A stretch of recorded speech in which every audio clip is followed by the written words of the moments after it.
இது எனக்கு எப்படி தோணுச்சு அப்படின்னா, நம்ம அம்மன் மூவின்னு சொல்லி சின்ன பிள்ளையா இருக்கும்போது பாத்தீங்கன்னா எல்லாரும் தியேட்டர்ல டான்ஸ் ஆடினாங்க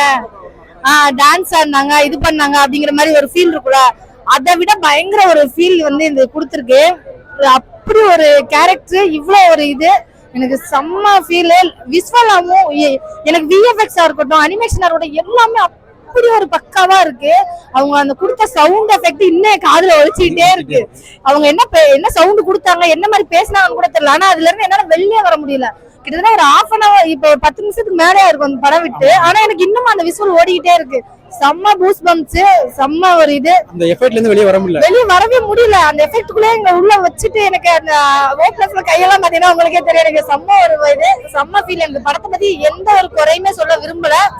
சீரியஸ்லி உண்மையிலே நடிச்சவங்கள தொட்டு கும்பிடணும்னு தோணுது. கடவுள் அளவுக்கு அந்த அளவுக்கு ஒரு பெர்ஃபார்மன்ஸ் கொடுத்துருக்காங்க. அதுதான் ரொம்ப இம்பார்ட்டன்ட். நம்ம ஒரு சில விஷயங்கள்ல வந்து எவ்வளவுதான் நம்ம ஆக்ட் பண்ணாலும் மனசுக்குள்ள இருந்து வெளில கொண்டு வர்றது கஷ்டம். ஆனா இது உள்ளேயே இருக்கு, வெளியே வர மாட்டேங்குது. எனக்கு அவர் நடிச்சாங்கிறதே தெரியல. உண்மையிலே ரியாலிட்டிக்கா வாழ்ந்திருக்காரோ அப்படிங்கிற மாதிரி எல்லாம் தோணுச்சு. செம்ம ஃபீல். மேக்கப் அந்த இதெல்லாம் போட்டு ஒரு காந்தாரா ஒரு விஷயம் வருதுல, அது இல்லாம ஒரு காந்தாரா ஒண்ணு ஒரு சீன் வரும், அது வேற லெவல்ல இருந்துச்சு.